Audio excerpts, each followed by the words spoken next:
There's this phrase that floats around the internet from time to time, often in Twitter threads or Reddit posts or mainly brain-dead Twitter threads. And the phrase is, X anime or manga is carried by nostalgia. And that does pose a really interesting question.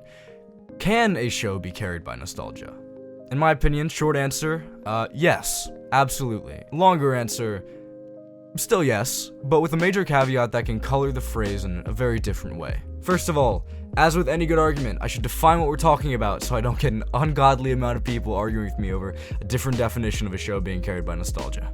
Are we talking about the Boruto side of things, where a manga or anime uses nostalgia to its advantage to prop up an otherwise show? Or are we talking about the OGs, the greats? Are Naruto and Dragon Ball actually hot doo-doo dog shit and only carried by the fact that people viewed them as dummy stupid children? Well, considering the fact that I haven't seen much of Boruto, we're gonna be talking about the OGs, also known as an older show being held up simply by the fact that it was viewed during a developmental time of life. Before we get into the nuances of the long answer, let's set the scene by answering the most basic question in this discussion. A show can be carried by nostalgia, and a lot of people will tell you this themselves. The Pokemon anime isn't peak fiction, it's a children's show for God's sake. It has a huge older fan base largely on the merits of it being influential to people's childhoods alone. And let's not kid ourselves, okay? The fact that we view certain shows as children absolutely helps to bolster them as peak fiction in our minds. One Piece is a manga that I read in middle school, which is an incredibly developmental part of everybody's lives, so it makes sense that it's my favorite manga of all time. I absolutely have rose-tinted glasses for the series, and nostalgia to at least some degree plays a role in my infatuation with it. That being said, One Piece clears your favorite shonen, so don't at me. And trust me, I understand that rose-tinted glasses are hard to remove. But if you discuss a show with someone that's carried by nothing but their nostalgia, it becomes clear very quickly, usually because they understand that fact themselves. Within the past few days, I've talked to one of the last 5 fairy tale fans in existence, and they'll be the first to admit that there's a lot wrong with the show, and a primary reason for them enjoying it is because they watched it very early in their lives. Why admit that a show is carried by nostalgia? Why would you admit that? And this, my friends, is where the caveat rears its head. Most people use the statement, your favorite show is carried by nostalgia, as some form of criticism.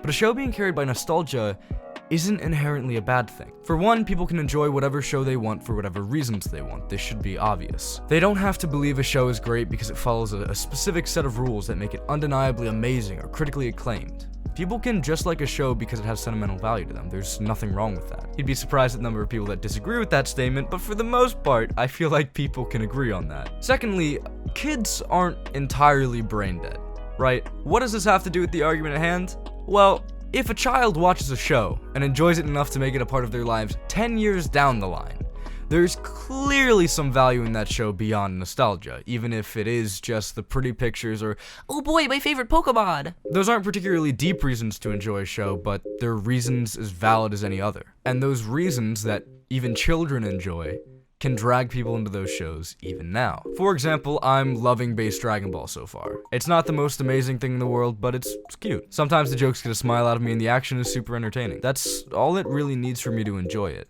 Naruto is much of the same. I watched like 100 episodes of it before dropping it, but whatever, example still stands. 100 episodes might not seem like a lot for some people, but for me it absolutely is. I've dedicated a lot of time to Dragon Ball and Naruto as someone who was never exposed to them as a child for more than like 5 seconds. Nostalgia can't carry those shows for me, and I'm only one of the many rising fans of these series. That's not some strange nostalgia-fueled coincidence. These shows became popular for a reason. Not everybody has to love them, trust me. Naruto and Dragon Ball have problems, like capital P problems. But invalidating those who do love the series for the simple fact that they enjoyed the shows at a young age and carry that love to the present is short-minded and poorly thought out. Long story short, using the phrase, that show is carried by nostalgia as a criticism, which is what it usually comes up as, is a lame argument. It doesn't provide any real value to the discussion being had because it's such a weird blanket statement that avoids giving genuine criticism to a show. All it does is berate a show for the sake of doing it rather than for the sake of proving a point. If you want to prove that something is carried by nostalgia in someone's eyes, discuss the merits of the show with them on an individual level rather than generalizing and shutting people down. Using the phrase in any other case is just an all-around easy way to weasel out of any real discussion. And as my parting gift for those who do love shows from their childhood, if a show is in fact carried by nostalgia, don't let someone use that to attack you. Love what you want to love for whatever reason you decide to love it. Someone being critical isn't meant to ruin the fun of others. It's meant to service the one being critical and others who want to listen. If they go after you simply for liking something, ignore them. They don't want to discuss anyway, and good lord, that becomes apparent very, very quickly. It's not worth your time. So watch away, read away, and love away. Don't let anyone stop that flow of nostalgia. I've been Furusendo, and I'll catch you next time. Oh, by the way, one last thing before I head out. If you enjoyed this video, like, subscribe, do all that fancy stuff to help me out and push me through the algorithm. I appreciate it. Have a good one.